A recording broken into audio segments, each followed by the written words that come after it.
Hey everybody, I am back. Britt says season 1, episode 2. Big city living, small town money. Trying to survive in a big city is episode 2.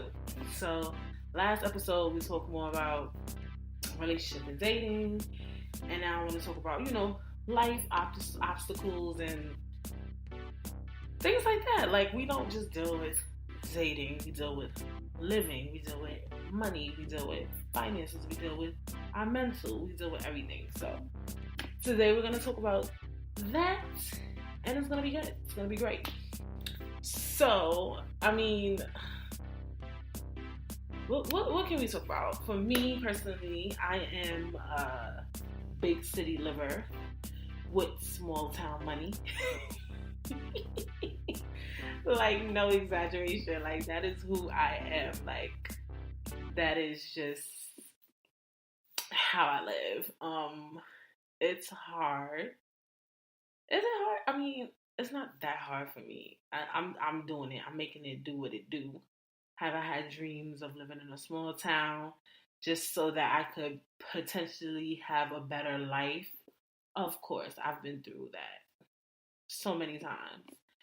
So let's talk some facts. Let's talk some facts with millennials, because I'm assuming mostly millennials listen to the podcast, or if not, we are the generation to be. So it states an article titled "Millennials Are Happier in Cities," written by Richard Florida from www.citylab.com. When it comes to place, millennials are different from the generations that come before them. Unlike older Americans, they tend to be happier in larger, more urban environments. As the charts below show, it was charts on the article, for most of the period since 1970, people have been much happier in smaller, less urban places, but that started to change recently around the year 2010 as the back to the city movement accelerated. Millennials are the only generation that is happier in places with a population of more than 250,000 people. All right, so my theory on this is that millennials love to be mixy. We're into the technology. We're into wanting to be an influencer, starting podcasts, throwing events, and being management. Those type of careers require living in a big city. You meet obviously people who want to be doctors, but when they want to be, for millennials, if you want to be a doctor, you want to be the best, the biggest, the most known. You want to be a New York doctor, a Miami doctor. So I could definitely see how a millennial would be happier in a big city. Then an article written by Claire Trapasso on Realtor.com says, though, recently, like in 2018, it says it turns out that millennial homebuyers are increasingly moving to small towns, according to the 2018 Home Buyer and Seller Generational Report from the National Association of Realtors. About a fifth of those aged 37 and under, 21% bought homes in a small town compared with 16% in the previous year, according to the report. That's compared with 15% who moved to urban areas, which has been the same for the past 2 years. So this article was written in 2018.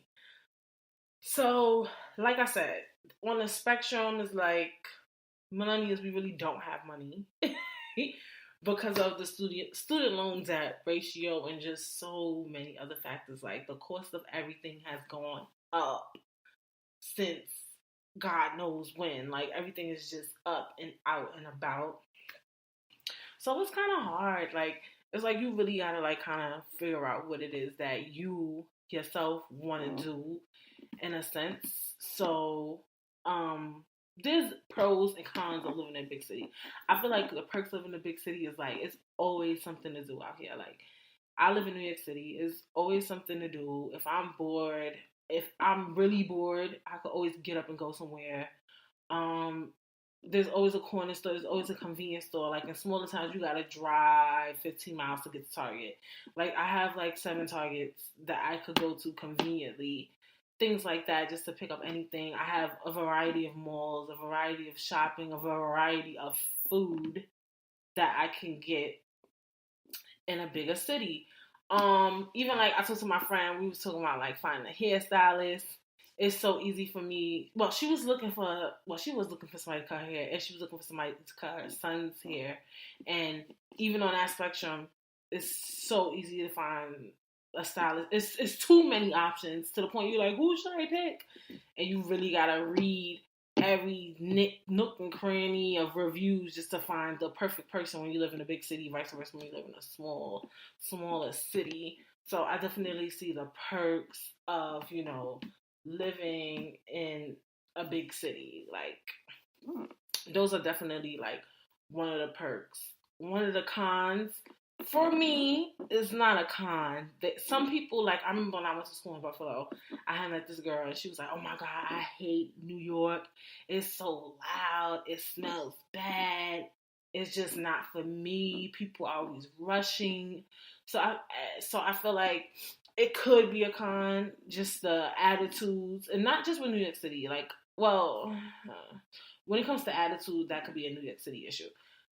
For other cities, yes, the bigger the city is, it's a lot of movement, a lot of loudness, a lot of this, a lot of that. Like big cities like Chicago, LA, the traffic, DC, those are things you gotta take in constantly. But I feel like you get used to it. But some people don't get used to it. They don't have time for that. Like, they want to be able to go to work, go to sleep at night, and be able to get to work in 15 minutes. You're not gonna always get that in New York City. Like, I always say, it is a luxury to be able to, like, get a job in New York City and it's 30 minutes under your travel. Like, that is a luxury. That is a luxury in a big city, in a New York City, a Miami, a LA, a DC, Chicago, any big city that you may live in. Small towns. I have friends who live in small towns. They seem happy. I feel like if you grow up somewhere, you're gonna naturally be happy in that environment. Once you grow up living a certain lifestyle, you're most likely gonna be happy in that environment. But then again, there's a lot of people who grow up in smaller cities and then they move to a big city. So I'm not sure, but I mean, I have met people who have lived in a big city and then had to move back home due to finances. I never heard somebody say, I hate it here, I'm moving back to my city. So I'm not really sure about that. That's definitely something you could comment, review, let me know if you ever like lived in a big city and then had to move back to a smaller city. Um, then rent. Let's talk about rent. Okay, so at one point in my life, I did really, really consider moving to Ohio, like a smaller town, because at the time I had wanted to go to corporate, and the place where I was working at, their corporate headquarters was in Ohio. So I looked up the rent. Like, they had these dope apartment buildings. The rent was like 800, and you got a whole full apartment. And then like in New York City, a one bedroom apartment is like $1,800. So 850 and 1,800, that is a complete difference. Car insurance in Ohio. When I looked up the car insurance in Ohio, no exaggeration, it said like it would be like $20. I kid you. I'm not lying. So just the cost of living is like extremely different in a smaller town. But this is the thing, though. This is the thing. For me, my whole family lives in New York City. So if I was to get up and go to Ohio, those are also things you got to consider. You're going to be on your own. I also did read too that they say a lot of people who live in bigger cities are more happier than people who live in smaller cities. I think that everybody is a little bit unhappy. I'm not 155% sure of that, but they said statistically they did like a survey and they found that people who live in bigger cities were more happy. I mean, you could live in like the biggest city in the world, and if you feel lonely, you feel lonely. Like, and that's the worst, when you feel lonely in a place where there's millions of people. I think New York City has 8 million people in it, and you can still feel like crap, like dead serious. So, I mean, I don't really know about that. But definitely, like I was saying, with the rent, I have friends who live in Syracuse. Shout outs to them. And I know that they have houses and kids and families and cars. And then, like, here in the city, I have a friend too. She's married. She has a kid. But do we have a house? No, we do not. Like, we have cars. Our car insurance is extremely higher. Our car notes are high. Um, so you kind of see that. You see how other people are living and how you're living, and you're like, dang, I could be living so much better if I was in a different city, a smaller city.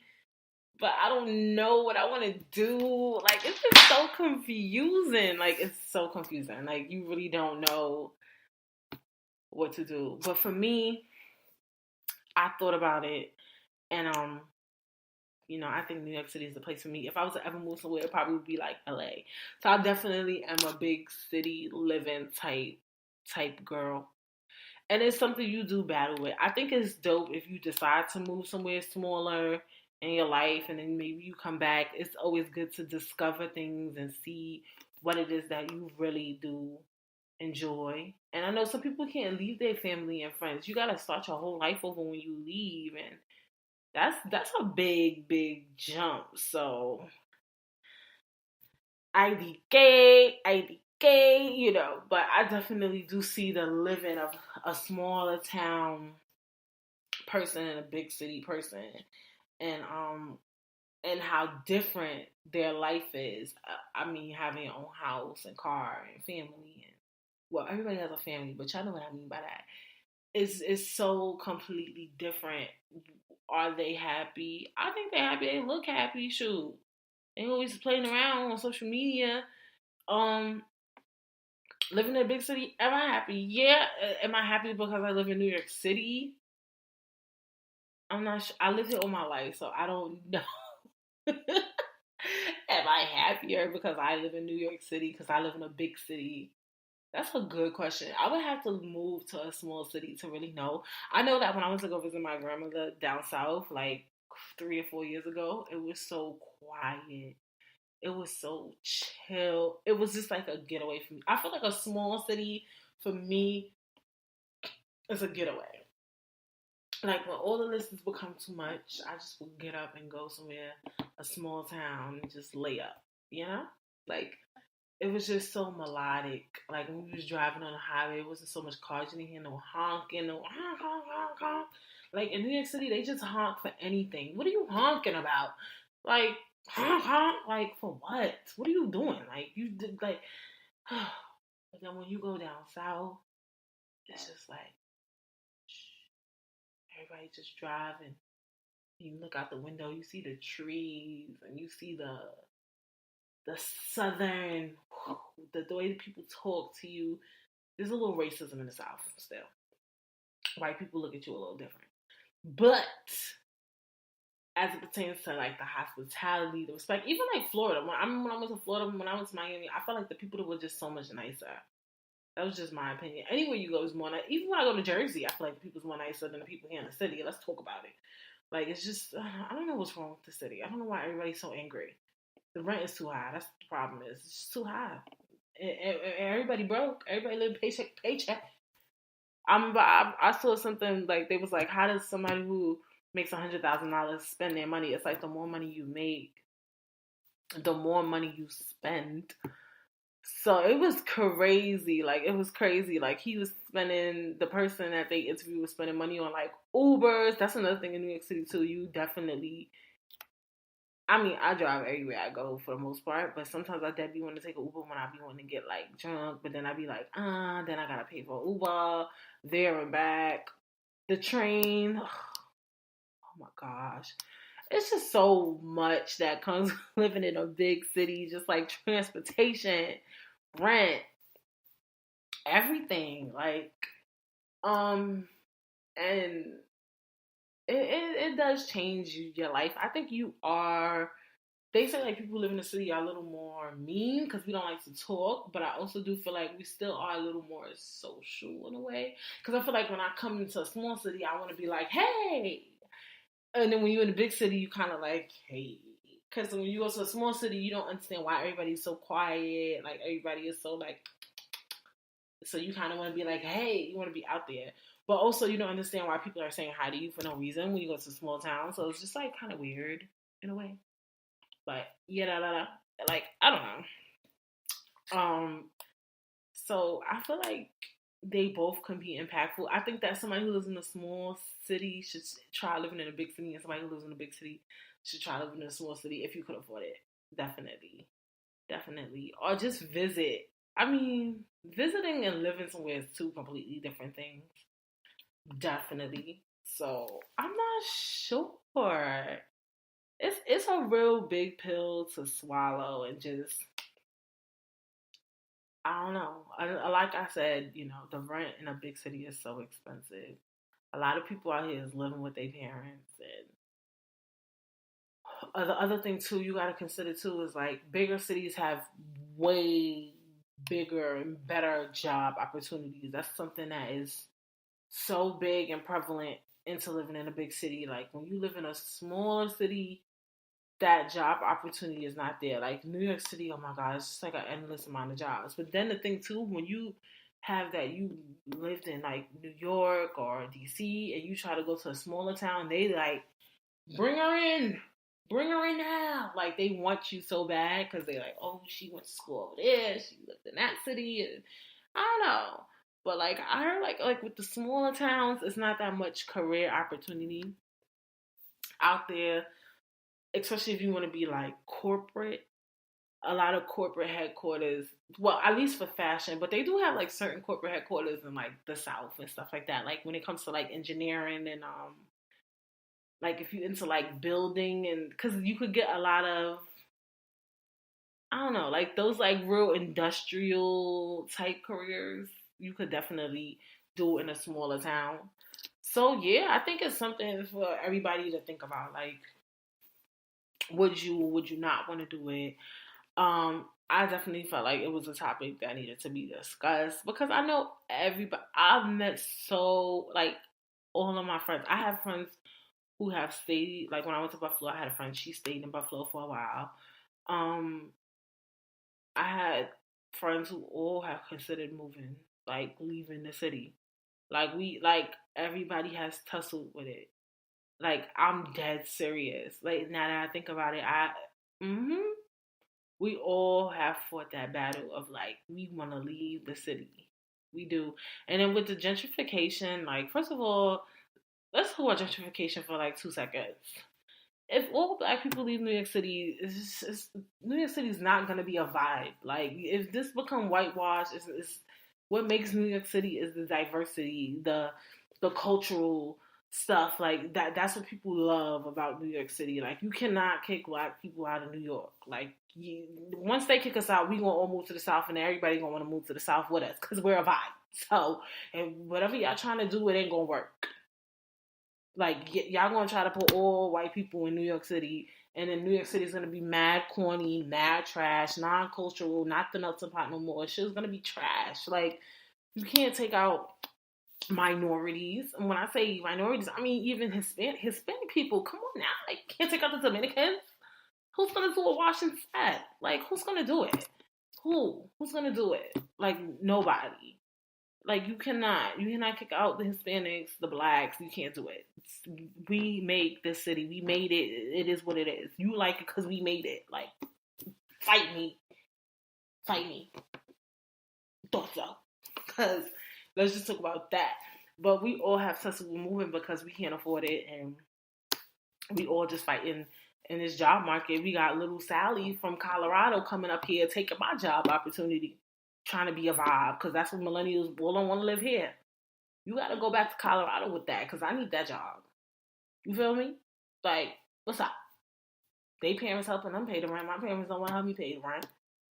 But you want to come up here and take my job and my housing. I can't be so bothered. So, yeah, I mean, is there hope? I do feel like I touched something a little bit that I didn't really mean to touch, but I really do feel like um eventually that will be a wave. Like if we all was to leave like the big cities, because this is happening with mad cities. Like even New Orleans, I heard they it's going through like gentrification. Like a lot of cities, they trying to just push minorities away. And I feel like one day we gonna all move to the South. It's gonna be this one state we all move to, and it's gonna be mad vibey, mad mixy, and then that's where everybody gonna want to move, and it's just gonna be like a domino effect. Like wherever we go, they gonna want to go. That's just my opinion. I said it. Fight me. Like I really believe that. Like wherever we go, they want to go. Wherever I really think that may happen one day. Like I feel like one day, Black people will move somewhere. I don't know what state it's gonna be, and we're gonna create such a dope environment for ourselves. I don't know how soon it will be, but that I think that's definitely what's next for us. Is that we're gonna create this dope environment. We're all gonna move because we can't afford it, and then that place is gonna be what's the new hot thing, and they're gonna try to gentrify it, and we're not gonna allow it. So I don't think you should even think like that. Like we're not gonna tolerate it. We're not gonna allow it. And I think that's something we should definitely look into. Like I was watching Trigger Warning with Killer Mike, and he was talking about how I don't want to say the wrong name. I think his name is Falaise African. He made his own republic in Africa. Like he made an episode. You definitely guys check that out on Netflix. It's called Trigger Warning by Killer Mike, and he talks about how he having his own republic. This African guy. His name starts with an F. I have to Google it because this is my podcast, and I just gotta make sure I'm doing right. I really do. And he created his own republic, but because he didn't like the government, and yeah, on the show, Killer Mike created his own republic, and he bought land, and it's not used as Virginia man claims on African land is unlikely to pass. When he talk like when you want to Google stuff and do better, I know about him. I know him, but his name is Felakuti. I think he was into music. Oh yeah, his name is Fela Kuti. If I'm saying his name wrong, I don't want no Nigerians coming for me trying to fight me. Like I'm trying to do my best duty and spread the word. All you gotta do is correct me. But yeah, he was a real radical. I dated African, and he told me about him and everything too as well. But he didn't tell me he created his own republic. That's dope. That's something he should have told me from the jump. But yeah, I think that's definitely gonna be the wave, and I think that's something we should really consider doing. Is like just getting our own lands, or just all of us just getting up and moving to some city and just making it what we enjoy, what we like. We are the culture, Black people are the culture. We are the wave. Whatever we do is, it turns out what people like secretively on their own time, but we are the culture. And I really do believe that that's what's gonna eventually happen, or something like revolutionary might happen where we like they're gonna come to us like, oh, your rent going up, and then there's gonna be that one person that's like, my rent ain't going up, and then they not gonna pay their rent, they gonna only pay what they can afford, and then everybody gonna start doing that, and then that's what's gonna be like. You feel me? I'm telling you, something radical, revolutionary is gonna happen with rent, and I'm here for it. I hope I'm around to see it. I know I'm gonna be around to see it. I think once rent hit like $3,000 for a 1-bedroom, that's when I'm gonna be out on the trenches, like boycotting. Like, what's up? Like, what's good? Like, I think I'm gonna be out here because. Unless, like I said, minimum wage went up in New York City, so That's the storyline everybody running with. You know how that go. I don't know. I really don't know what it is what's the hope. But I'm definitely a big city girl with some small town change. You feel me? And I just hope things get better for all of us and anybody who's dealing with that issue. And if you plan on moving to a small city, if you plan on moving to a big city, definitely keep me posted. Let me know how it goes. And I'm definitely excited to see what's in store for rent, housing, and just everything. Because it's something that definitely needs to improve. And I think millennials have really hit it the hardest. I even read something too where a lot of millennials have home ownership regret. Like they regret buying a house, and something just went wrong when it came to housing and millennials. Like that living, like we worry about. I feel like we spend so much time worrying about dating and finding a man and marriage, but we don't even think so deep into our future. Like, are you gonna live with your parents until you're 50? No, that's obviously not the goal. We forget about these things, and that's one of the reasons why I talked about it on the podcast. Because I feel like it was something so important to bring up. Like, these are things we need to think about. These are things we also need to boycott about. Like, we also need to be outside protesting about. It's just housing and rent and just the cost of living for everybody. It should be, it needs to be a better way. So, hopefully that gets figured out. And definitely leave me some feedback, some commentary on your opinion. And I will see you on episode 3. And I will have a guest. Yes, the first episode with a guest is going to be Shelly B. Michelle. Her real name. That is actually my cousin that I love so much. And she will be on episode 3. And we're going to be talking about relationships again. It's talking about revolution. This is a revolutionary way of dating. Can you guess what episode 3 will be about? And she has definitely she's into health and fitness, but she has definitely been in this market as well, and so have I. So yeah, I will see you guys on episode 3. I'm Hispanic. The last episode I said dos, now I'm saying tres. I'm all over the place, honey. I'm all over the moon, the sun, and the earth. But yes, I will see you on episode 3. I'm excited about episode 3. And I want you guys to take so much out of this episode and keep listening and stay tuned. Deuces.